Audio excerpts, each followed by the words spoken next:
അശ്ലീല ചിത്രങ്ങൾ കൈവശം വെക്കുന്നതിൽ പങ്കാളിയാകലും ലൈംഗിക ഡീപ്ഫേക്കുകൾ പ്രചരിപ്പിക്കലും ഹോളോകോസ്റ്റ് നിഷേധവും സംബന്ധിച്ച അന്വേഷണത്തിന്റെ ഭാഗമായി എക്സ് ഉടമ ഇലോൺ മസ്കിന് സമൻസ്. ചോദ്യം ചെയ്യലിനായി ഹാജരാകാൻ ആവശ്യപ്പെട്ട് പാരീസ് പബ്ലിക് പ്രോസിക്യൂട്ടറാണ് സമൻസ് അയച്ചത്. പാരീസിലെ ഓഫീസിൽ ഏപ്രിൽ 20 ചോദ്യം ചെയ്യലിന് ഹാജരാകണമെന്നാണ് ആവശ്യം. ചൊവ്വാഴ്ച പുലർച്ചെ ഫ്രഞ്ച് തലസ്ഥാനത്തെ എക്സിന്റെ ഓഫീസുകളിൽ പരിശോധന നടത്തിയ ശേഷമായിരുന്നു സമൻസ് അയച്ചത്. ഫ്രഞ്ച് പോലീസിന്റെ സൈബർ ക്രൈം യൂണിറ്റിന്റെയും യൂറോപോളിന്റെയും പങ്കാളിത്തത്തോടെ പ്രോസിക്യൂട്ടർ സൈബർ ക്രൈം യൂണിറ്റാണ് പരിശോധന നടത്തിയത്.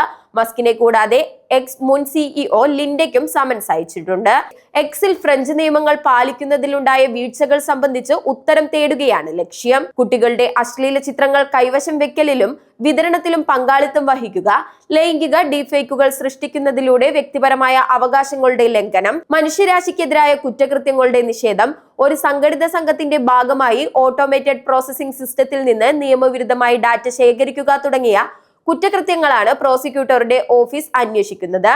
നിയമവിരുദ്ധ ഉള്ളടക്കങ്ങളുടെ പ്രചാരണവും മറ്റ് ഓൺലൈൻ ക്രിമിനൽ പ്രവർത്തനങ്ങളും ഉൾപ്പെടെ എക്സിന്റെ പ്രവർത്തനവും ഉപയോഗവുമായി ബന്ധപ്പെട്ട നിരവധി ക്രിമിനൽ കുറ്റകൃത്യങ്ങൾ അന്വേഷണത്തിൽ ഉൾപ്പെടുന്നതായി യൂറോപ്യൻ യൂണിയന്റെ നിയമനിർവഹണ ഏജൻസിയായ യൂറോപോൾ പ്രസ്താവനയിൽ അറിയിച്ചു. അതേസമയം റെയ്ഡും സമൻസും സംബന്ധിച്ച് പ്രതികരിക്കാൻ എക്സ് തയ്യാറായില്ല. എന്നാൽ നടപടികളിൽ പ്രതികരണവുമായി എക്സിന്റെ ആഗോള ഗവൺമെന്റ് അഫയേഴ്സ് അക്കൗണ്ട് രംഗത്തെത്തി. ഈ നടപടികളിൽ തങ്ങൾ നിരാശരാണെന്നും പക്ഷേ അതിൽ അതിശയമില്ലെന്നും അവർ പറഞ്ഞു. റെയ്ഡ് നടപടികൾ പാരീസ് പബ്ലിക് പ്രോസിക്യൂട്ടറുടെ ഓഫീസ് വ്യാപകമായി പ്രചരിപ്പിച്ചു. രാഷ്ട്രീയ ലക്ഷ്യങ്ങൾ നേടിയെടുക്കാൻ ആവിഷ്കരിച്ച അപമാനകരമായ നടപടിയാണിതെന്നും അവർ ആരോപിച്ചു. പ്രോസിക്യൂട്ടറുടെ നടപടി രാഷ്ട്രീയ ആക്രമണമെന്നായിരുന്നു ഗവൺമെന്റ് അഫയേഴ്സ് അക്കൗണ്ട് പങ്കുവെച്ച് മസ്ക് കുറിച്ചത്. അതേസമയം തങ്ങളുടെ എക്സ് അക്കൗണ്ട് ഡിലീറ്റ് ചെയ്യുകയാണെന്നും പകരം ലിങ്ക്ഡ് ഇൻ വഴിയും ഇൻസ്റ്റഗ്രാം വഴിയുമാണ് ഇനി ആശയവിനിമയം നടത്തുക എന്നും പാരീസ് പ്രോസിക്യൂട്ടറുടെ ഓഫീസ് അറിയിച്ചിട്ടുണ്ട്.